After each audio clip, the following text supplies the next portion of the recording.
Les boutons que nous trouvons sur le volant. Eh ben, nous avons sur ce modèle-là qui est vraiment haut de gamme, le volant chauffant. Vous appuyez ici, il chauffera. Ici, vous avez la mise en route du limiteur et du régulateur. Avec le panneau, bien sûr. Avec la lecture du panneau.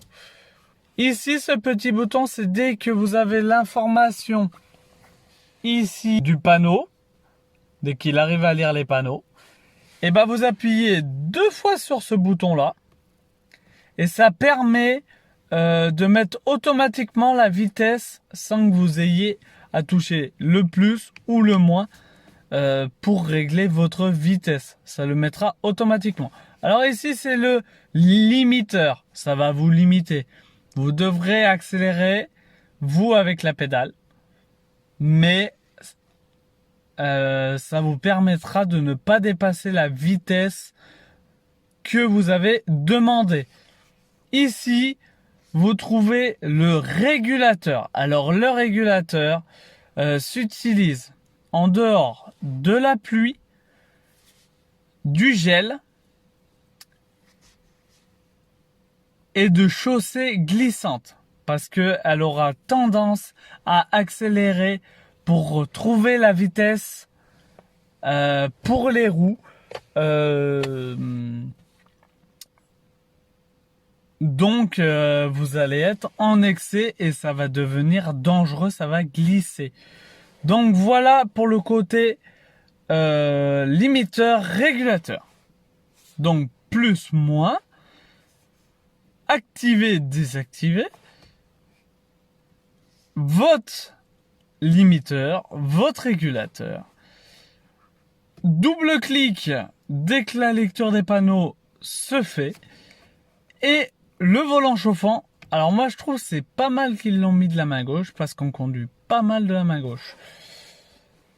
Ici, et ben de l'autre côté, vous avez le multimédia qui va agir au niveau de cet écran, pas de l'écran du milieu.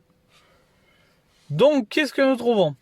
Donc plus et moins, la coupure du son, couper et rallumer. Donc voilà, si vous avez programmé des radios, voilà, ou pas, bien sûr. Ici, c'est pour valider toutes les démarches que vous faites, pour sélectionner. Alors, vous avez aussi tout ce qui est avec la voix, les options qu'on peut dire avec la voix. Là, c'est les appels, voilà. Donc, là, vous choisissez soit droite, soit gauche avec les fameuses flèches. Voilà. Et après, vous appuyez sur valider. Donc là, ça vous met tous les appels que j'ai pu passer.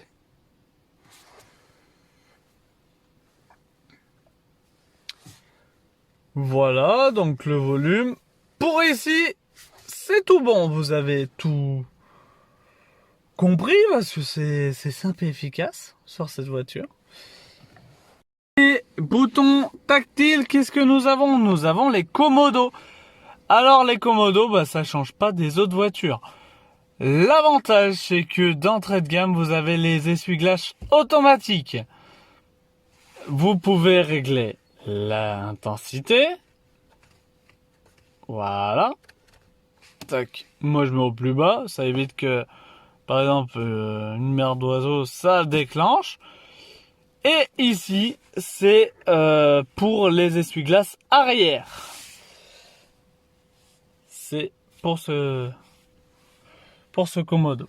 Pour l'autre commodo, nous avons les clignotants. Voilà, un là et un là. Vous descendez, c'est à gauche, et vous remontez, c'est à droite. Ça change pas des autres commodos que vous connaissez. Alors, ici, c'est Select. Donc, dès que vous avez, par exemple, ici, et que vous remettez tout à zéro, vous appelez sur Select un long moment et ça vous changera. Ici, c'est le fameux le petit bouton pour, voilà, changer ce que je vous avais présenté auparavant. Donc ça, c'est le Komodo pour les clignotants et le multimédia de l'écran conducteur. Qu'est-ce qu'on peut dire aussi de ce Komodo? Eh ben, vu qu'il y a les pleins phares automatiques, eh ben, on peut aussi faire des appels de phare en tirant vers vous. De l'autre côté, eh ben, ça va faire plein phare en enclenché. Donc, pas de souci à ce niveau-là. C'est un Komodo normal. Mais vu qu'il est en automatique, le plein phare, bah, c'est juste pour faire des appels de phare. Ça, c'est pas mal. Alors ici, qu'est-ce que nous trouvons? Nous trouvons les boutons pour les feux. Donc, vous l'avez en automatique. Vous tournez un cran. Là, nous avons les veilleuses. Vous tournez un deuxième cran. Vous avez les feux de croisement. Voilà. Donc, vous avez les feux anti-brouillard avant. Et là, les feux anti-brouillard arrière. Ici, ça sert à quoi ça? Eh ben, pour ceux qui chargent bien leur véhicule. Alors là, j'en connais bien beaucoup qui chargent bien leur véhicule. Moi, le premier. Et ben, ça vous permet de descendre les feux. Parce que dès que vous êtes trop chargé à l'arrière, ça fait lever le nez du véhicule. Et, sans être méchant, ça éblouit les gens. Donc, pour pas éblouir les gens, on descend. C'est électronique, mécanique, de l'électricité qui va donner l'ordre à un moteur, et c'est la mécanique du moteur qui va descendre les feux. Ici, c'est quoi? Eh ben, c'est pour augmenter ou diminuer la luminosité de votre écran. Voilà. Vous voulez vivre dans le noir, c'est comme ça. Et vous voulez vivre dans le jour, plein jour même. Moi, j'aime bien quand c'est à fond. Voilà. Et ben, vous remontez. En bas, on diminue. Et en haut, on remonte. La table, même à l'intérieur. Si vous avez besoin de passer dans des endroits où c'est un peu plus serré que de toucher, par exemple, et ben vous appuyez sur ce bouton. Vous le tirez vers vous, ça les rabat. Vous le retirez vers vous, ça les déplie. Magnifique, ça marche électroniquement. L'avantage, c'est que vous allez jamais les oublier. Voilà. Donc, qu'est-ce que nous trouvons ensuite? Ce bouton, le même qui sert à rabattre, vous poussez à gauche. Vous réglez votre rétro comme un rétro normal. Vous pliez. Vous poussez à droite. Pareil, vous réglez grâce aux petites flèches qui sont ici. Vous appuyez dessus. Donc, monter, descendre, droit, gauche, droite. Pas de souci, ça change pas des rétros habituels. Ici, vous avez la fermeture centralisée des fenêtres arrière. Vous appuyez, plus personne à l'arrière peut ouvrir ses fenêtres. Donc, sur ce modèle, les 4 vitres sont électriques. Donc voilà. Bouton existant aussi. Nous avons la fermeture et l'ouverture des portes et le déverrouillage des portes.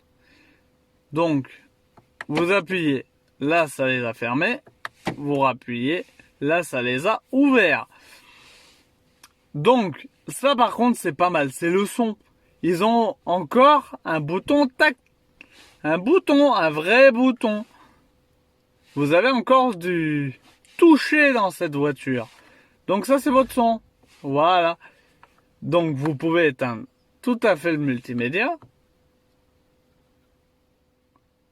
Voilà. Si vous appuyez, ça éteint le multimédia, vous pouvez le rallumer. Et vous avez encore les warnings. Vous appuyez, ça les allume. Bah ça c'est une voiture normale. Donc voilà, ça c'était pour tous les petits boutons. Donc voilà. Tac. Même à l'intérieur. Si vous avez besoin de passer dans des endroits où c'est un peu plus serré que risque de toucher par exemple, et ben vous appuyez sur ce bouton. Vous le tirez vers vous, ça les rabat. Vous le retirez vers vous, ça les déplie. Magnifique, ça marche électroniquement. L'avantage, c'est que vous allez jamais les oublier. Voilà. Donc, qu'est-ce que nous trouvons ensuite? Ce bouton, le même qui sert à rabattre, vous poussez à gauche. Vous réglez votre rétro comme un rétro normal. Vous pliez. Vous poussez à droite. Pareil, vous réglez grâce aux petites flèches qui sont ici. Vous appuyez dessus. Donc, monter, descendre, droit, gauche, droite. Pas de souci, ça change pas des rétros habituels. Ici, vous avez la fermeture centralisée des fenêtres arrière. Vous appuyez, plus personne à l'arrière peut ouvrir ses fenêtres. Donc, sur ce modèle, les 4 vitres sont électriques. Donc voilà. Donc voilà un petit aperçu de la caméra de recul par exemple. Dès que vous vous mettez à reculer, elle vous fait du 360 degrés vue par-dessus. Donc plus vous reculez, plus vous allez voir. Bien sûr, vous avez les bips à l'arrière, les bips à l'avant.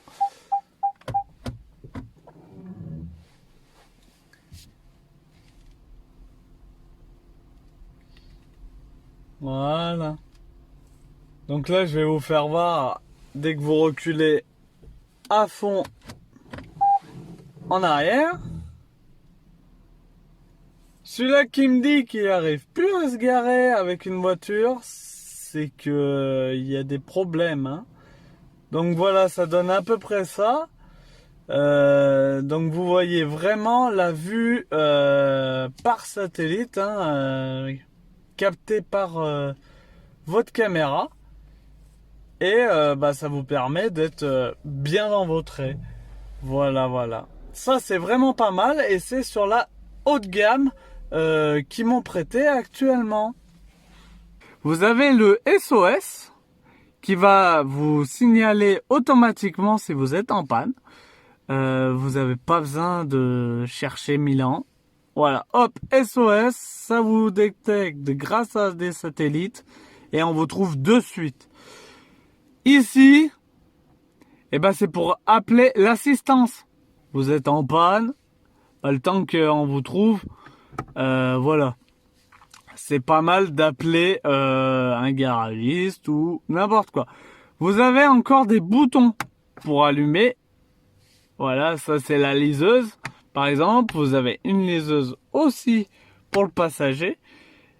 Ici, vous avez votre lumière d'ambiance dès que vous arrivez dans le véhicule. Alors ici, je vous en avais pas parlé, mais le rétro est automatiquement teinté. Voilà. Là, il y a beaucoup de lumière et c'est teinté. J'enlève la lumière.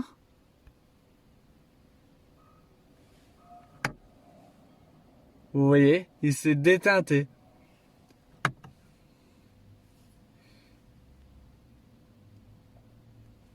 Alors pour le son, qu'est-ce que nous avons? Nous avons un tuteur, deux tuteurs, un basse,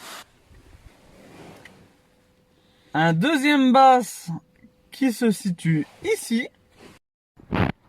Alors à l'arrière, au niveau du son, nous avons